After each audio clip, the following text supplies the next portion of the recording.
For problem 4, our goal is to determine the shape, center, and spread of the sampling distribution if it is known that 67.1% of the Wake County residents own their own home, and we will take a sample of size 250. Essentially, we are trying to describe the distribution for the sampling distribution. We know that P is equal to 0.671. Again, remember to always use decimals when you're describing P and Q. And Q, the complement of P, will be equal to 1 minus P, which is equal to 1 minus 0.671, which is equal to 0.329.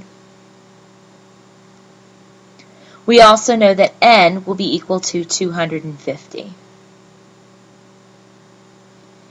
To determine the shape of this distribution, we need to determine whether or not N times P and N times Q are greater than 10.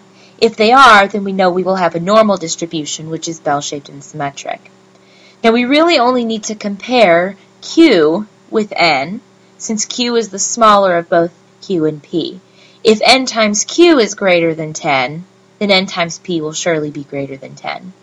So N times Q is equal to 250 times 0.329, which is equal to 82.25. This is much bigger than 10, which means that we do have a normal distribution,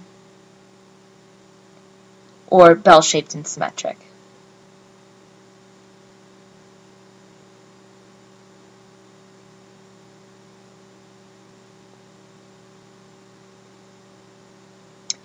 We also need to figure out what the center and spread of the sampling distribution will be. We know that the center of a sampling distribution should be the same as the center of the population distribution. So the center for this should be P, which is equal to 0.671. Lastly, we need to determine the spread of the sampling distribution. One measure of spread that we have discussed thoroughly is the standard deviation for this distribution.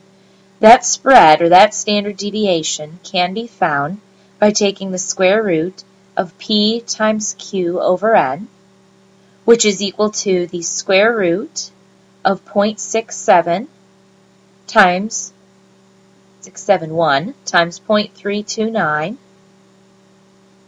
divided by 250. If you calculate that, you should end up getting a value of 0.0297. So our spread will be 0.0297, our center will be 0.671, and we will have an approximately normal bell-shaped and symmetric shape to our distribution.